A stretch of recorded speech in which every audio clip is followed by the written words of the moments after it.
लेकिन आज अगर आप देखें एडवांस और डिक्लाइन एनएससी में कितने शेयरों में खरीदारी है, कितने शेयरों में आपको बिकवाली देखने को मिल रही है, तो उसके हिसाब से आंकड़ा आपको इंडिकेट कर रहा है कि 1850 शेयर ऐसे हैं एडवांसेस में और केवल 715 शेयर ऐसे हैं जहां पर गिरावट देखने को मिल रही है। साफ बात है कि बढ़ने वाले जो शेयर है इनकी संख्या एनएससी पर आपको ज्यादा नजर आएगी। लेकिन क्या ऑल टाइम हाई ब्रेकआउट के बाद और बड़े मूव्स यहां पर देखने को मिल सकते हैं या फिर अब थोड़ी सी सुस्ती का समय आ चुका है? बताने के लिए हमारे साथ जुड़ रहे हैं मार्केट एक्सपर्ट। तो करिए शो में स्वागत। सबसे पहले सेंट्रल ब्रोकिंग से Nilesh Jain, stock box technology से सिद्धार्थ राय मंगला, जेम फाइनेंशियल से अक्षय भागवत और एसएमसी ग्लोबल से नितिन मुरारका भी हमारे साथ। माफ कीजिएगा नीलेश जी, करिए शुरुआत। बताइए क्या करना चाहिए मार्केट में? आशीष जी देखिए, पिछले एक सप्ताह से जब हम आपके शो पे जुड़े हैं, चैनल पे जुड़े हैं, हमने बैंक निफ्टी पे कॉन्फिडेंस दिखाया है क्योंकि बैंक निफ्टी में लीडरशिप हमें लगातार पिछले सप्ताह से देखने को मिल रही है और एक नए ऑल टाइम हाई लगाने के बाद बैंक निफ्टी में एक नया ब्रेकआउट हमें चार्ट पे आता हुआ नजर आ रहा है।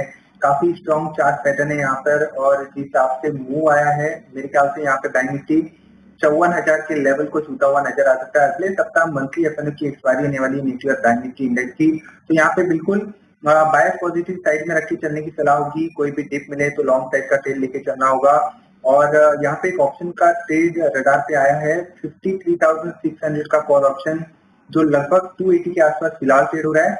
250 या उसके नीचे मिले तो इसे खरीदने की सलाह होगी। 140 का स्टॉप लॉस रखना होगा। पहला टारगेट यहाँ पे 350 एंड दूसरा टारगेट 450 का होगा।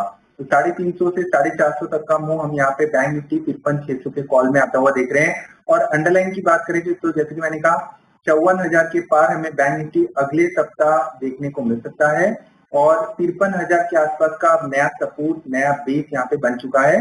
तो बिल्कुल कोई भी डिप मिले तो लॉन्ग ट्रेड बनाने की सलाह होगी। अगर निफ्टी पे नजर डालें तो निफ्टी में भी लगातार हम नए रिकॉर्ड हाई यहाँ पे छूता हुआ देख रहे हैं।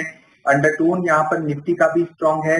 डेरिवेटिव डेटा इंडिकेट कर रहे हैं कि 25,500 से 26,000 की एक नई रेंज हमें अगले सप्ताह के लिए देखने को मिल रही है। तो यहाँ पे कोई भी डिप अगर 25,600 के आसपास की मिलती है तो फ्यूचर को लॉन्ग करके चल सकते हैं। 25,550 का स्टॉप लॉस रखना होगा एंड 25,850 और 25,900 तक हमें निफ्टी जाता हुआ नजर आ रहा है। सारे स्पॉट के लेवल्स हैं, तो निफ्टी पर फ्यूचर्स में कोई भी डिप मिले तो लॉन्ग ट्रेड यहाँ पर भी लेके चल सकते हैं। यहाँ पर भी आपको देखने को मिल सकते हो। तो फिलहाल के लिए अगर आप देखें तो ट्रेंड पॉजिटिव है और जब भी थोड़ी सी मीनिंगफुल गिरावट आए तब यहाँ पर पोजीशंस में ऐड करके चलिए नीलेश जी के पास दोबारा चलते हैं। सर बताइए आज के लिए 2 ट्रेडिंग आइडियाज। बिल्कुल आशीष जी, देखिए सबसे पहले तो खरीदारी पर ही फोकस है और खरीदारी करने की सलाह है एवेल्स इस पर्टिकुलर काउंटर में। लगातार यहाँ पे हमने एक ट्रेंड देखी है, flag and pull kind of pattern का ब्रेकआउट भी हमें आता हुआ नजर आ रहा है और स्टॉक अपने ऑल टाइम हाई पर पहुंच चुका है। तो यहाँ से जो मोमेंटम है वो कंटिन्यू होता हुआ नजर आ सकता है। 2030 के आसपास फ्यूचर में 2026 के आसपास ट्रेड हो रहा है। फ्यूचर्स को लॉन्ग करेंगे। यहाँ पे स्टॉप लॉस रखना होगा 2005 के आसपास का, 2050 एंड 2070, 2050 और 2070 तक के टारगेट यहाँ पे हमें देखने को मिल सकते हैं। इसके अलावा जो दूसरा स्टॉक रडार पर आया है वो है एनबीएफसी स्पेस में से बजाज फिनसर्व। बजाज फिनसर्व में एक छोटा कंसोलिडेशन हमने देखा हाल फिलहाल में, बट आज फिर से एक स्ट्रेंथ देखने को मिल रही है और एक ब्रेकआउट भी आता हुआ नजर आ रहा है। 1.5% का हुआ इजाफा हुआ है, तो लॉन्ग बिल्डअप भी काफी अच्छे हो रहे हैं यहाँ पे। हो सकता है ये मोमेंटम कंटिन्यू हो और 1940 और 1960 तक का मूव हमें यहाँ पे देखने को मिले। तो यहाँ पे स्टॉप लॉस रखना होगा 1892 आज के दिन के लोवेस्ट लेवल के आसपास का एंड 1925 1950 तक का मूव हमें यहाँ पे देखने को मिलेगा। ऑलराइट, तो 2 ट्रेडिंग आइडियाज है यहाँ पर रखेगा खास फोकस। सर शुक्रिया सर हमारे साथ जुड़ने के लिए और सेटअप्स हमारे साथ शेयर करने के लिए। और चलिए इसी के साथ सुपर फास्ट फ्यूचर्स में इतना ही, लेकिन आप बने रहेंगे जी बिजनेस के साथ।